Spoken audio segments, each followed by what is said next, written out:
지도를 보면 유독 길쭉하고 가늘게 뻗은 나라들이 있습니다. 남미에선 칠레가 그렇고 아시아에선 베트남이, 유럽에선 노르웨이가 그렇습니다. 국가의 지리적 특성은 사람들의 삶의 방식에 큰 영향을 미칩니다. 이런 나라에 산다는 건 일반적인 국가들과 어떻게 다를까요? 칠레는 세계에서 가장 긴 나라입니다. 남북으로 무려 4,300km입니다. 끝에서 끝은 대략 한국에서 인도 가는 것만큼이나 멉니다. 동서의 폭은 가장 넓어야 350km 남짓이고 평균은 175km밖에 되지 않습니다. 두 번째로 긴 나라는 노르웨이입니다. 남북으로 약 1750km인데 이것만 해도 한국에서 대만까지의 거리 이상입니다. 동서로 가장 좁은 곳은 북부 도시 나르비 근처로 6km에 불과하죠. 세 번째로 긴 나라는 베트남입니다. 남북 길이가 1650km이니 노르웨이와 별 차이가 없는 3등입니다. 비슷한 땅 모양을 한 이 나라들은 놀랍도록 닮은 특성들이 있습니다. 우선 칠레, 노르웨이, 베트남처럼 세로로 긴 나라들은 당연하겠지만 남북으로 기후 차이가 극심합니다. 칠레는 그야말로 모든 기후를 갖고 있죠. 북쪽은 세계에서 가장 건조한 아타카마 사막이 있습니다. 연간 강수량이 거의 0mm에 가깝죠. 중부는 유럽의 지중해와 비슷합니다. 여름은 별로 안 덥고 겨울은 온화합니다. 수도인 산티아고를 비롯해 칠레 대부분 인구가 이곳에 살죠. 반면 남쪽은 파타고니아로 툰드라지대입니다. 많이 들어보셨죠? 시베리아 말입니다. 이곳은 연중 대부분이 눈과 얼음으로 덮인 영구 동토층입니다. 노르웨이는 전반적으로 추운 나라입니다. 하지만 남서부의 항구이자 두 번째로 큰 도시인 베르게는 겨울에 눈이 많아도 기온이 크게 내려가지는 않습니다. 온대 해양성 기후라 최저 기온이 보통은 영하 2, 3도 정도죠.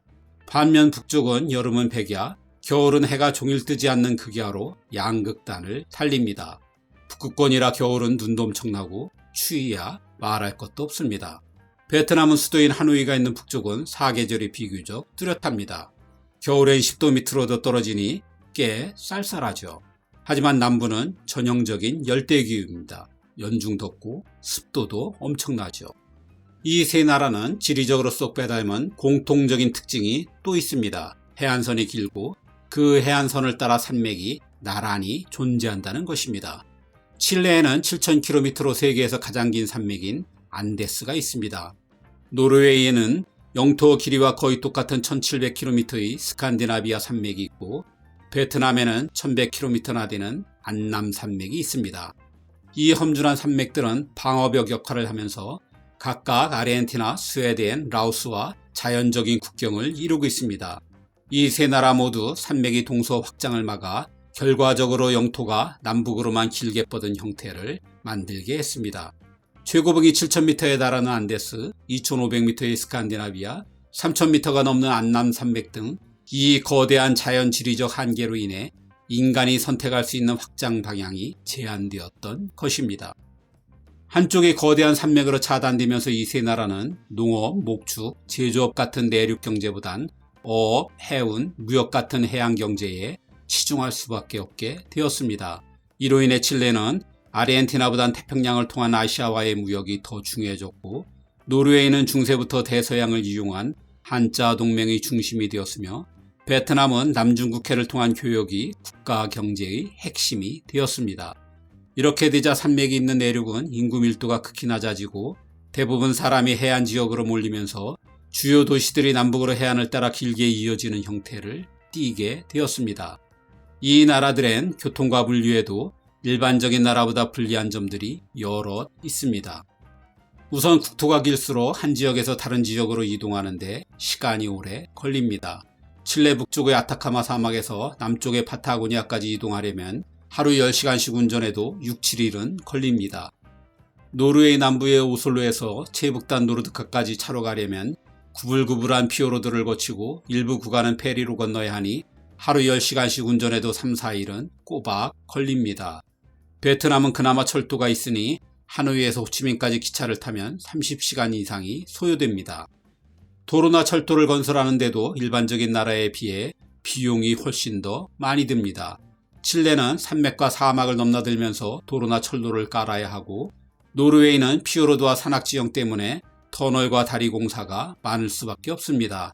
베트남은 안남산맥이 가로막고 있는 데다 태풍, 홍수 등 자연재해가 잦아 유지 보수 비용이 만만치 않습니다. 그래서 이 나라들은 항공과 선박이 필수적인 교통수단입니다.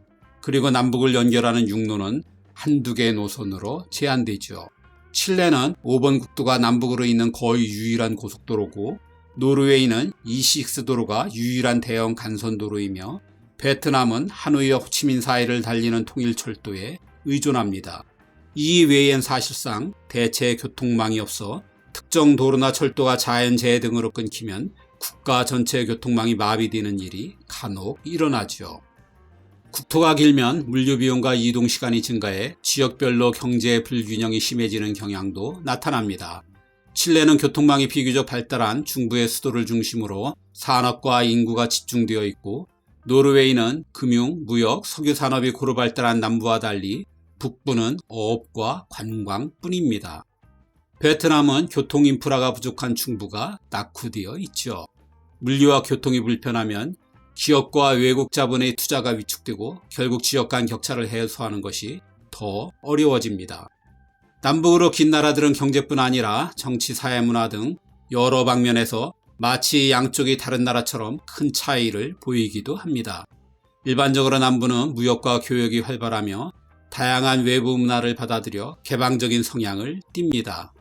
반면 북부는 내륙이나 산악지대가 많아 상대적으로 폐쇄적인 경향이 강하고 역사적으로 방어와 행정의 중심지라 보수적이죠.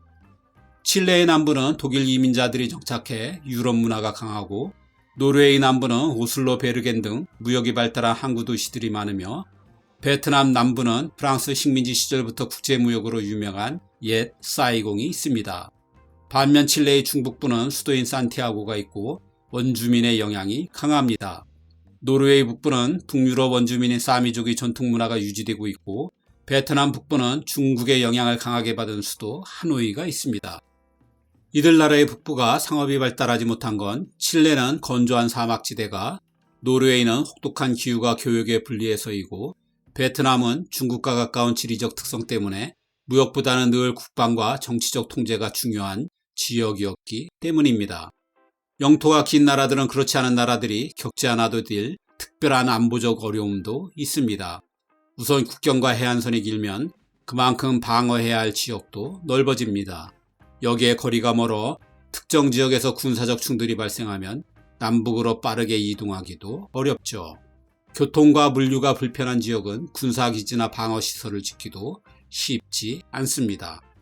산업과 인구가 특정 지역에 집중되어 있어서 전쟁이나 테러 발생 시 공격 대상이 명확해진다는 점도 문제입니다. 이러면 방어도 어렵고 국가의 핵심 지역이 침략당하면 국가 기능 자체가 마비될 수도 있어서입니다. 그렇다고 중심 지역의 방어에만 올인하면 다른 지역이 취약해지게 되죠. 국토가 길고 폭이 좁은 나라들만이 겪는 또 다른 전략적인 약점도 있습니다.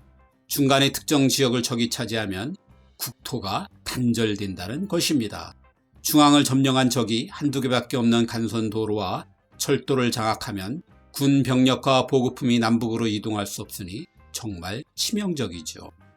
이런 이유 등으로 칠레는 스페인 식민지를 겪었고, 노르웨이는 오랜 세월 덴마크와 스웨덴의 지배를 받았으며, 베트남이 겪은 외침은 따로 설명할 필요도 없습니다. 그렇다면 이런 나라들은 단점만 있고 장점은 없는 걸까요? 굳이 찾자면 없는 것은 아닙니다. 긴 해안선을 이용해 수산업과 항만산업을 발전시킬 수 있고, 다양한 지리와 기후를 통해 관광산업을 키우기도 좋습니다. 칠레는 강한 지진이 자주 발생하는 나라지만 국토가 길어서 특정 지역에서 큰 피해가 나더라도 나라 전체가 마비되진 않습니다. 자연재해 리스크를 전 국토로 분산시킬 수 있다는 얘기입니다. 안보적 측면에선 영토가 길면 적군이 모든 지역을 동시에 점령하기 어렵고, 한쪽에 험준한 산맥이라 방어에 유리한 측면도 분명 있습니다. 하지만 아무리 봐도 장점보단 단점이 더 커 보이는 것 같습니다. 국토의 형태가 국가 운영과 발전에 영향을 미치는 중요한 요소임은 분명합니다. 그러나 그것이 전부는 아닐 것입니다. 강한 바람이 불 때 어떤 이는 벽을 쌓고 어떤 이는 풍차를 세운다고 했습니다. 어디든 환경을 탓하는 사람은 많지만 역사를 만들어가는 것은 결국 그 환경을 극복하고 새로운 길을 개척하는 사람들입니다.